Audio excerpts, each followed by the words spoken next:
জিভে জল আনা এই রুই মাছের রেসিপি একবার বানিয়ে খেয়ে দেখো। খুবই একটা টেস্টি রেসিপি, সব ঘরোয়া উপকরণ দিয়েই বানানো। তো কিভাবে বানাবো তোমরা দেখবে বন্ধুরা। হ্যালো বন্ধুরা, আমি সাপ্রিকাসু কুকিং ব্লগ থেকে তোমাদের স্বাগত জানাই। এখানে মাছ আছে 5 পিস, রিং পিসটা 5 পিস আছে, আর একটা নেজা আছে। প্রথমে এটাই হলুদ দিয়ে দেবো, পরিমাণ মতো নুন দিয়ে দেবো, আর একটু তেল দিয়ে দেবো। এটাকে ভালো করে মেখে নেব।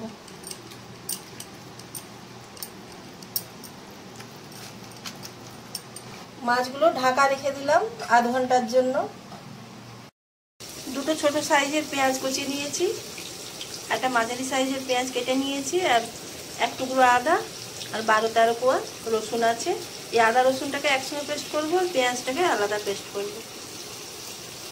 আর কিছু কাজু আছে জলে ভিজিয়ে রেখেছি, এটা মিহি পেস্ট করে নেবো। গরম হয়ে গেছে, পরিমাণ মতো তেল দিয়ে দেবো।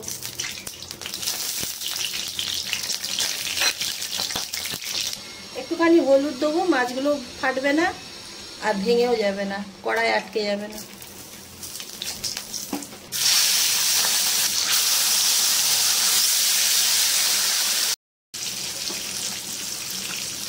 মাছগুলো এক পিঠ উল্টে দেবো।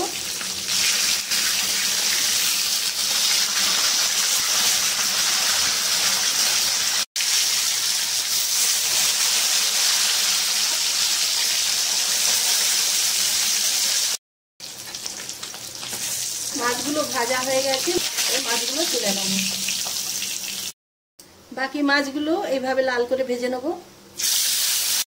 দুটো ছোট এলাচ, দুটো লবঙ্গ, একটুখানি ডালচিনি দিয়ে দিলাম, একটু তেজপাতা আর একটুখানি জিরে। এর মধ্যে এবার পেঁয়াজ কুচনোটা দিয়ে দেবো, একটু লাল করে ভেজে নেব। এরকম লাল করে ভাজা হবে, এর মধ্যে বাটা পেঁয়াজটা দিয়ে দেবো।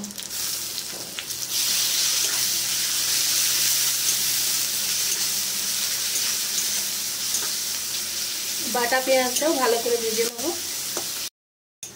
বাটা পেঁয়াজটাও ভাজা হয়ে গেছে, এবার এর মধ্যে আদা রসুনের পেস্টটা দিয়ে দেবো।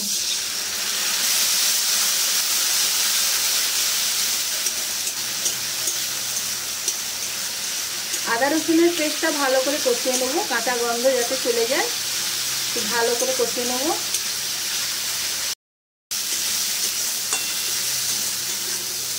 এক মিনিটের মতো কষিয়ে নিয়েছি, একটুখানি জল দিয়ে দেবো। এই গুঁড়ো লঙ্কাটা ঝালও আছে, রঙও হবে, 1/2 চামচ দিয়ে দিলাম। আর হলুদও 1/2 চামচ দিয়ে দেবো। ধনে জিরে গুঁড়ো 1/2 চামচ।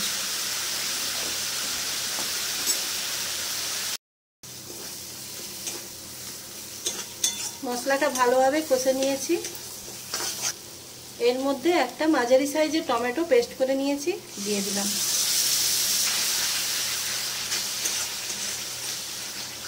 একটু নুন দিয়ে দেবো, ভালো করে কষিয়ে নেবো। টমেটোটা যতক্ষণ না তেল ছাড়ছে ততক্ষণ কষিয়ে নেবো। টমেটোটা ভালোভাবে কষা হয়ে গেছে, তেল ছেড়ে দিয়েছে টমেটোটা। এবার এর মধ্যে কাজু পেস্টটা দিয়ে দেবো,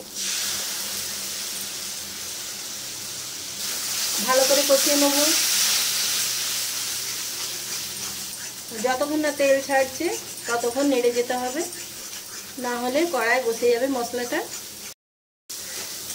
কাজু বাটাটা ভালোভাবে কষা হয়ে গেছে, তেল ছেড়ে দিয়েছে। এবার গ্যাসটা কমিয়ে দিয়ে দই 2 চামচ নিয়েছি, ওর মধ্যে কাশ্মীরি লঙ্কা গুঁড়ো ছোট চামচের 1/2 চামচ দিয়ে ভালো করে ফেটিয়ে নিয়েছি, এটা দিয়ে দেবো। ভালো করে কষিয়ে নেব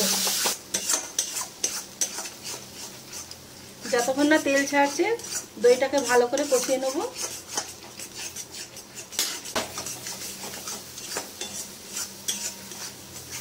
এবার গ্যাসটা বাড়িয়ে দেবো।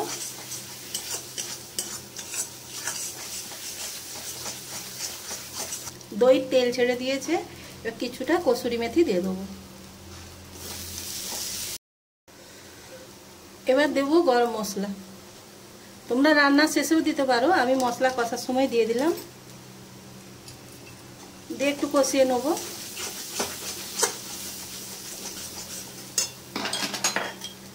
দই যাতে গুলেছিলাম তাতে একটুখানি জল দিয়ে ধুয়ে দিয়ে দিলাম, দিয়ে এটা কষিয়ে নেব।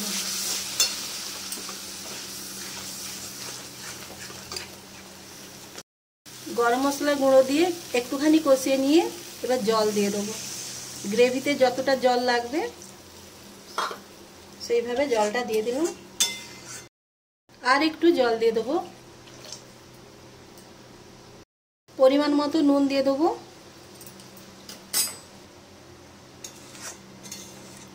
গ্রেভিটা 1 মিনিটের মতন ফুটিয়ে নেব, তারপর মাছগুলো দিয়ে দেবো।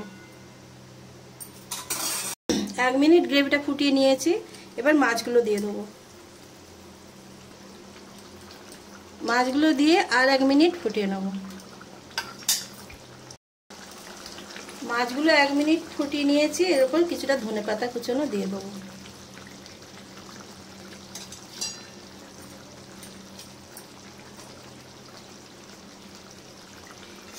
এবার গ্যাসটা বন্ধ করে দেবো। তো বন্ধুরা, কেমন লাগলো আমার রান্নাটা? এইভাবে একবার রান্না করে খেয়ে দেখবে, খুব সুন্দর খেতে হয়। তো যদি ভালো লেগে থাকে কমেন্ট করে জানিও, আর লাইক শেয়ার করবে, আর নতুন বন্ধু হলে সাবস্ক্রাইব করে আমার পাশে থাকবে। গ্যাসটা বন্ধ করে দিলাম, ঢাকা দিয়ে দিলাম। 3 মিনিট পর আসছি, আবার তোমাদের দেখাবো। এবার ঢাকাটা খুলে তোমাদের দেখাবো।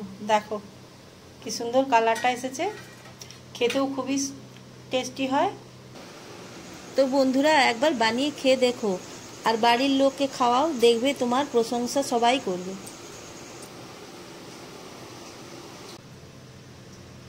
আমার ভিডিওটা দেখার জন্য অসংখ্য ধন্যবাদ। তাহলে আজকের মতো আসছি।